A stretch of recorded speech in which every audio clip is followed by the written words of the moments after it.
Sudan कई वर्षों से राजनीतिक अस्थिरता और रक्तपातपूर्ण संघर्ष में डूबा हुआ है।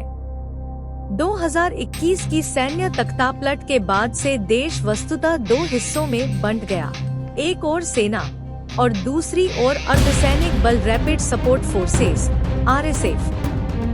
सत्ता संघर्ष ने जल्दी ही भयावह रूप ले लिया। हजारों लोग मारे गए और लाखों को अपने घर छोड़कर पलायन करने के लिए मजबूर होना पड़ा। आज सूडान अफ्रीका की सबसे गंभीर मानवीय त्रासदियों में से एक का प्रतीक बन चुका है। ऐसे परिदृश्य में अंतर्राष्ट्रीय समुदाय, विशेष रूप से मुस्लिम और अरब देशों के लिए एक नई कूटनीतिक पहल सामने आई है। संयुक्त राज्य, सऊदी अरब, संयुक्त अरब अमीरात, UAE और मिस्र ने मिलकर एक शांति रोडमैप प्रस्तावित किया है। यह 3 स्टेप योजना पर आधारित है। पहला चरण 3 महीने की मानवीय युद्ध विराम है। इसका उद्देश्य कम से कम कुछ समय के लिए खूनी टकराव को रोकना और भूखे व विस्थापित लोगों तक भोजन और चिकित्सा सहायता पहुंचाने का अवसर पैदा करना है। युद्धविरस्त गांवों और शहरों में मानवीय मदद पहुंचाने का यही एक व्यावहारिक रास्ता माना जा रहा है। दूसरे चरण में स्थायी युद्ध विराम का प्रावधान है।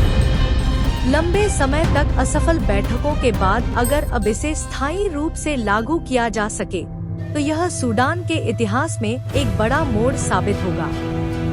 अंतर्राष्ट्रीय समुदाय, विशेषकर खाड़ी के देश, इस युद्ध विराम पर कड़ी नजर रखेंगे और इसकी प्रभावशीलता सुनिश्चित करने का प्रयास करेंगे। इसके बाद का चरण है 9 महीने लंबा संक्रमण काल। इस दौरान एक नागरिक नेतृत्व वाली अंतरिम सरकार गठित करने की बात कही गई है। सेना धीरे धीरे सत्ता से पीछे हटेगी और राजनीतिक सुधारों के जरिए देश को चुनाव की ओर अग्रसर किया जाएगा। सूडान की जनता ने बार बार लोकतंत्र का सपना देखा है, लेकिन हर बार सैन्य हस्तक्षेप ने उस सपने को तोड़ दिया। अगर यह रोड मैप सफल होता है तो लोकतांत्रिक मार्ग का दरवाजा एक बार फिर खुल सकता है। यहाँ सबसे महत्वपूर्ण बात यह है कि इस बार मुस्लिम दुनिया की बड़ी शक्तियाँ सीधे अमेरिका के साथ समन्वय करके काम कर रही हैं। सऊदी अरब, UAE और मिस्र की सक्रिय भूमिका केवल सूडान के लिए ही नहीं, बल्कि पूरे मुस्लिम विश्व के लिए कूटनीति में एक नया क्षितिज खोल सकती है। सूडान लाल सागर के रणनीतिक क्षेत्र में स्थित होने के कारण इसकी स्थिरता सीधे मध्य पूर्व और अफ्रीका की सुरक्षा से जुड़ी है। इसलिए अगर यह रोड मैप लागू होता है तो केवल सूडान ही नहीं, बल्कि पूरे क्षेत्र की स्थिरता सुनिश्चित की जा सकती है। हालांकि चुनौती भी कम नहीं है। सूडान की सेना और RSF क्या वास्तव में इस युद्ध विराम पर सहमत होंगे?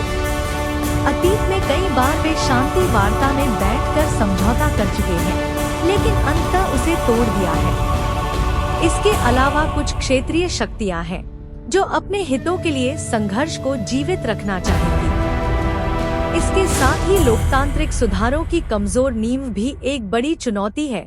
सूडान में लोकतांत्रिक संस्थाएं इतनी नाजुक है कि केवल 9 महीनों में एक प्रभावी राजनीतिक ढांचा स्थापित करना लगभग असंभव है। फिर भी इस रोड मैप को एक उम्मीद की किरण के रूप में देखा जा रहा है।